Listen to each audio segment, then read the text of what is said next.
जिज्ञासु मित्रों, बहुत बहुत अभिनंदन, स्वागत आप सभी का आज पुनः इस कार्यक्रम लाइव चर्चा में। और जैसा कि आपको विदित है, पता है, श्रीमद् भगवद गीता पर हम चर्चा करते हुए आगे बढ़ रहे हैं। और चर्चा करते हुए जब हम आगे बढ़ रहे हैं तो आज इसी चर्चा में श्रीमद् भगवद गीता के क्षेत्र क्षेत्रज्ञ विभाग योग नामक अध्याय पर हमारी यह चर्चा आगे बढ़ रही है। उसी चर्चा में आज का विषय है पुरुष प्रकृति का ज्ञान।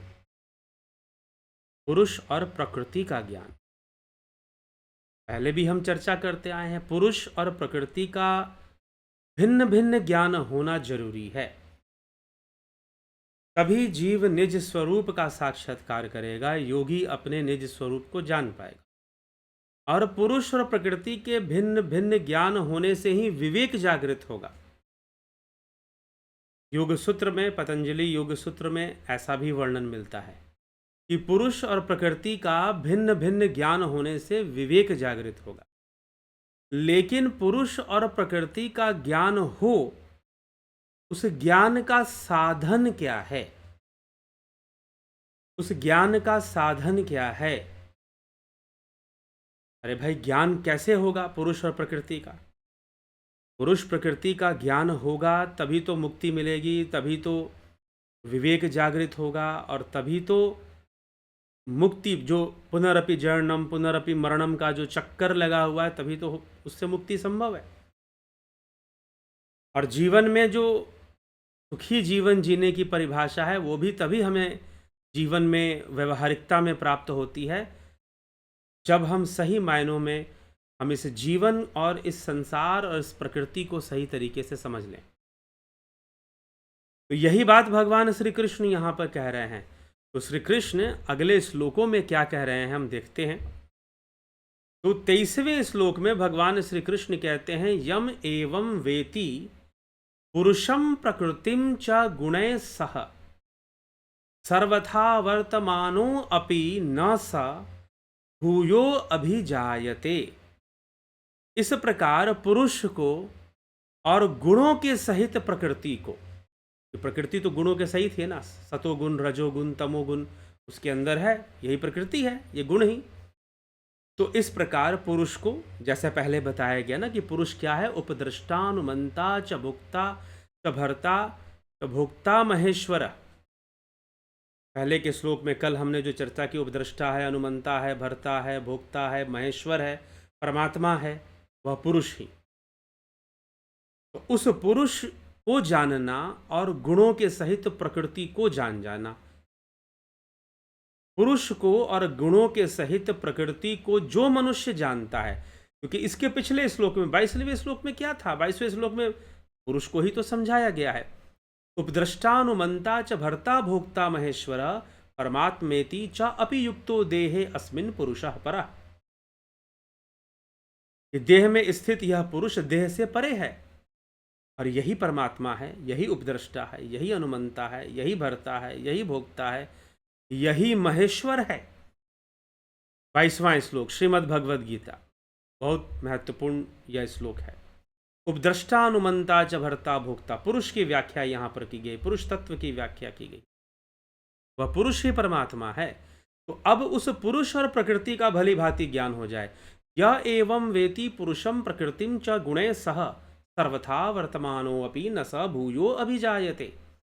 इस प्रकार पुरुष को और गुणों के सहित प्रकृति को जो मनुष्य जानता है, वह सब तरह का बर्ताव करता हुआ भी फिर जन्म नहीं लेता। वह सब तरह का, अर्थात संसार में के रहस्य को जानता है, फिर वह भले ही सांसारिक बर्ताव ही क्यों ना करता रहे, फिर उसका जन्म, उसका फिर आवागमन नहीं होता, पुनर्जन्म उसका नहीं होता, पुनर्जन्म के चक्कर में उसको नहीं फंसना पड़ता। इस श्लोक में, 23वें श्लोक में यही बात भगवान समझा रहे हैं। यम य एवं वेति पुरुषम प्रकृतिम च गुणे सह। पुरुष और प्रकृति का सही सही ज्ञान हो जाने से फिर ऐसी परिस्थिति नहीं पैदा होती है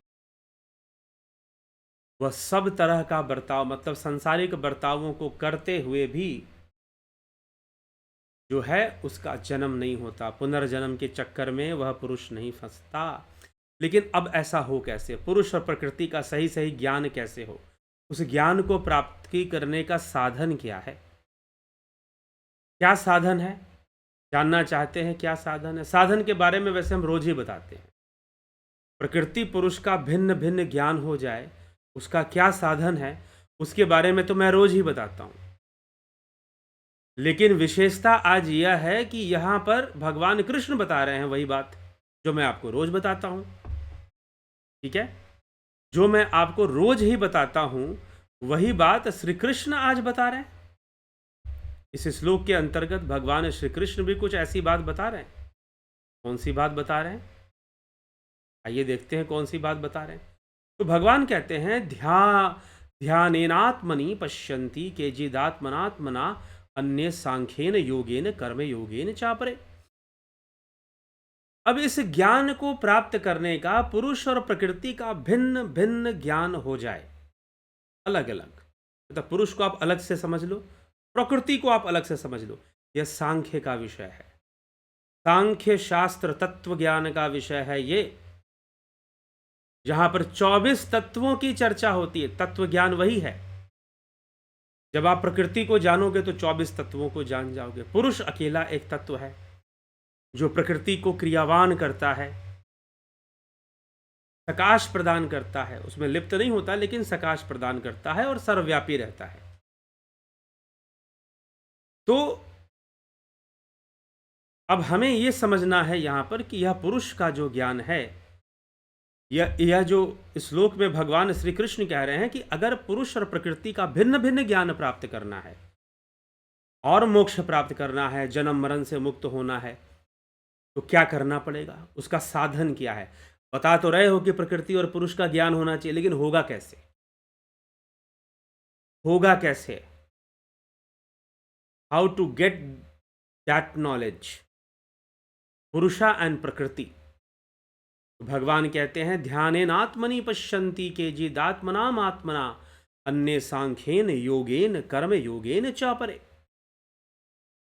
कर्म योगेन चापरे ध्यानेनात्मनि पश्यन्ति। आत्मा का अनुभव करते हैं। कैसे? परमात्म तत्व। आत्मा का अनुभव करना मतलब परमात्मा का अनुभव, परमात्म तत्व का अनुभव करते हैं। कैसे करते हैं? ध्यानेनात्मनि पश्यन्ति। ध्यान के द्वारा, ध्यान योग के द्वारा उस आत्मा का दर्शन होता है। आत्मा को पश्य करते हैं। पश्य मतलब जान लेना, पश्य मतलब देख लेना। ध्यानेनात्मनि पश्यन्ति केचिदात्मनात्मना। कई मनुष्य ध्यान योग के द्वारा, जो प्रथम साधन है, प्रकृति और पुरुष को भिन्न भिन्न ज्ञान प्राप्त होना और उस परमात्म तत्व को जान लेने का जो प्रथम साधन है, जो फर्स्ट ऑप्शन है आपके पास, वह क्या है? ध्यान योग के द्वारा। ध्यान योग के द्वारा, ध्यान योग के द्वारा कई जन इसको प्राप्त करते हैं। प्रकृति पुरुष का भिन्न भिन्न ज्ञान प्राप्त करके वो आत्मा परमात्मा का ज्ञान भी प्राप्त कर ले। तो ध्यान योग के द्वारा यह प्रथम साधन है, ध्यान योग। ध्यानेन आत्मन, इसलिए भगवान यहां लिखते हैं ध्यानेन आत्मन, मतलब ध्यान योग के द्वारा यह संभव है। ध्यान योग के द्वारा यह संभव है। और उसके बाद वो लिखते हैं सांख्येन योगेन। अन्य मार्ग भी कुछ है क्या? जी हां, अन्य में मतलब चलो थोड़ा इसको सॉफ्ट कर देते हैं या कुछ अन्य मार्ग भी बता दिया जाए, रास्ता थोड़ा लंबा होगा। ध्यान योग इज द फर्स्ट ऑप्शन। ध्यानेनात्मनि पश्यन्ति केचिदात्मनात्मना अन्ये सांख्येन योगेन कर्म योगेन च परे। अन्य मार्ग, हाँ, जब अन्य की बात करते हैं, अन्य सांख्येन, कि अन्य में भी एक मार्ग आएगा, सांख्य योग का मार्ग। सांख्य योग का मार्ग क्या है? सभी प्रकृति को समझते हुए, 24 तत्वों का तत्व ज्ञान लेते हुए जो है तत्व ज्ञान की ओर बढ़ते हुए, आगे बढ़ते हुए, सांख्य योग के माध्यम से, और अष्टांग योग भी सांख्य योग के अंतर्गत आता है। ध्यान योग और अष्टांग योग में कोई विशेष अंतर तो रहा नहीं, लेकिन फिर भी अगर तुझे ध्यान योग शब्द से आपत्ति है या कुछ नहीं समझ में आ रहा है कि ध्यान योग कौन सा मार्ग, तो सांख्य योग समझ ले तू। भगवान अर्जुन के लिए थोड़ी सहायता, उसके लिए थोड़ा इजी रास्ता बनाने में लगे हुए हैं, आसान रास्ता बनाने में लगे हुए हैं। तो अगर तुझे ध्यान योग वाली बात नहीं समझ में आती है तो सांख्य योग समझ। सांख्य का अध्ययन तो तूने गुरुकुल में किया ही होगा। तो सांख्य योगेन, एक सांख्य योग का, सांख्य योग के द्वारा, और कई दूसरे लोग कर्म योगेन च परे, एक और मार्ग भगवान बता रहे, कर्म कर निष्काम कर्म योग में लग जा। लेकिन इससे पहले के अध्यायों में, कर्मयोग के अध्यायों में भगवान बता चुके हैं कि जो सांख्य योगी होते हैं या जो ध्यान योगी होते हैं, जिन्होंने अपने ध्यान योग को परिपक्व कर लिया, ध्यान योग तो सबसे फर्स्ट प्रायोरिटी है, सबसे पहला ऑप्शन आपको भगवान दे रहे हैं कि आप ध्यान योग सीखो और ध्यान योग में लगो। अगर आप प्रकृति और पुरुष के भिन्न भिन्न ज्ञान को प्राप्त करना चाहते हो तो ध्यान योग में लग जाओ, नहीं तो सांख्य योग में लग जाओ। सांख्य योग के अंतर्गत अष्टांग योग भी आ जाता है, बात वही ध्यान योग वाली ही बात वहां हो जाती है, वो कर लो। ये जो ध्यान योग का कोर्स हम करवाते हैं अष्टांग योग पर ही आधारित है, लेकिन है ये ध्यान योग, जो ध्यान योग का कोर्स करवाया जाता है वो अष्टांग योग पर ही आधारित है। तो ध्याने नात्मनि पश्यन्ति केचिदात्मनात्मना अन्ये सांख्येन योगेन कर्म योगेन च अपरे, कि कर्म योग भी का अपरे, कई जो है दूसरे लोग कर्म योग के द्वारा अपने आप से, अपने आप में, आत्मना आत्मनि, इस शब्द का अर्थ क्या है, आत्मना आत्मनि, अपने आप से, अपने आप में, स्वयं के द्वारा स्वयं में ही परमात्म तत्व का अनुभव करते। परमात्म तत्व का, तो ये जो ध्यान योग की जो प्रक्रिया इस चैनल के माध्यम से चलती है, पूर्णतः शास्त्र सम्मत और पूरी तरह से समझी हुई क्रिया है। आप इसका अभ्यास करेंगे तो निश्चय ही अत्यंत लाभान्वित होंगे। तो ध्यान योग ही वो मार्ग है जिससे कि पुरुष और प्रकृति का भिन्न भिन्न ज्ञान प्राप्त होगा।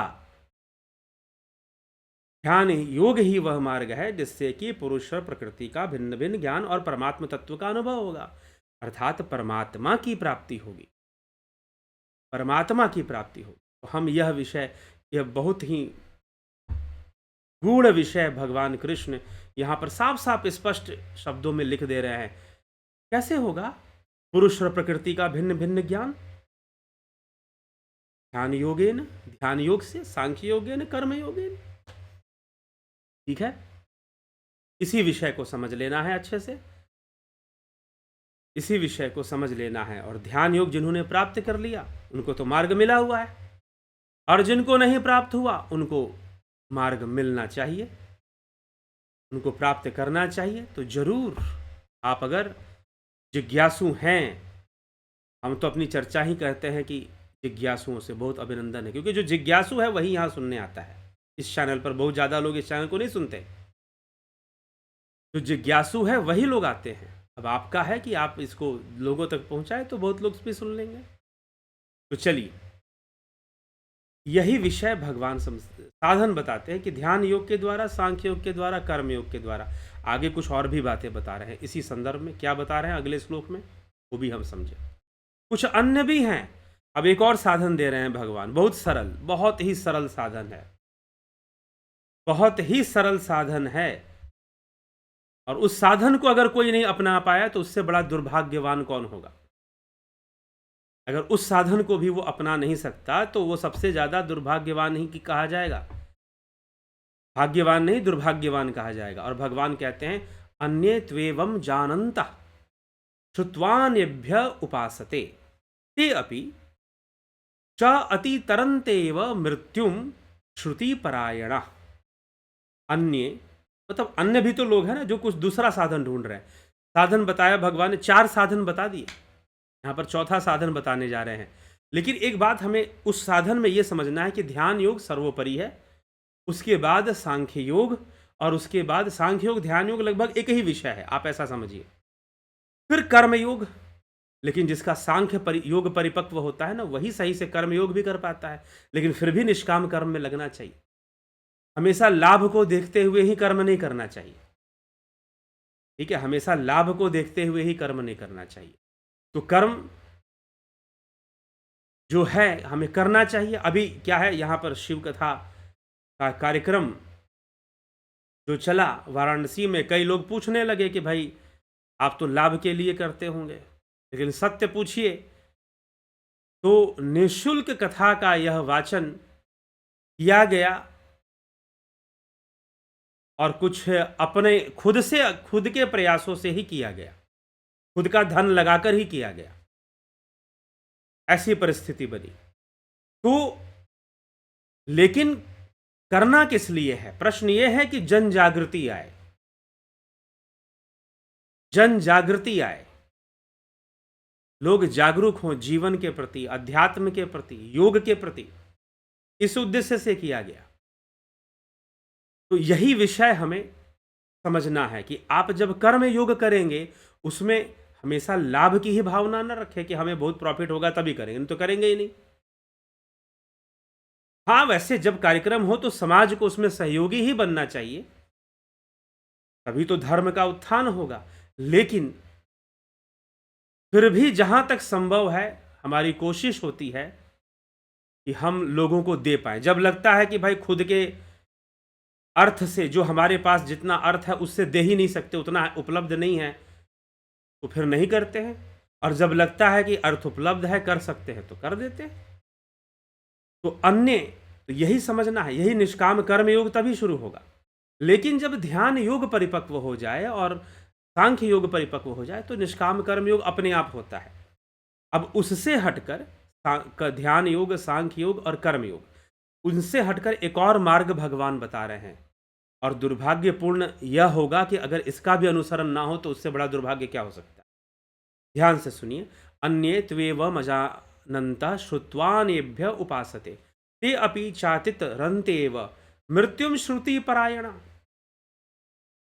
दूसरे मनुष्य इस प्रकार जो इन साधनों को सही से नहीं जान रहे हैं, ध्यान योग, सांख्य योग, कर्म योग, दूसरे मनुष्य जो इन साधनों को भली भांति नहीं जानते हैं, वह दूसरों से जो दूसरे जो इसके ज्ञानी हैं, जो ध्यान योग को जानते हैं, सांख्य योग को जानते हैं, जो कर्म योग को जानने वाले लोग हैं, उन महापुरुषों के वचनों को सुने, उन महापुरुषों के वचनों को सुने और सुनकर ही उपासना करते हुए अगर वो आगे बढ़े और सुनने के अनुसार आचरण करने वाले मनुष्य भी इस मृत्यु से तर सकते हैं, वह भी आवागमन से मुक्त हो सकते हैं अगर वो एकाग्रता से सुनते हैं और सुनकर भी मुक्ति की कामना करते हैं।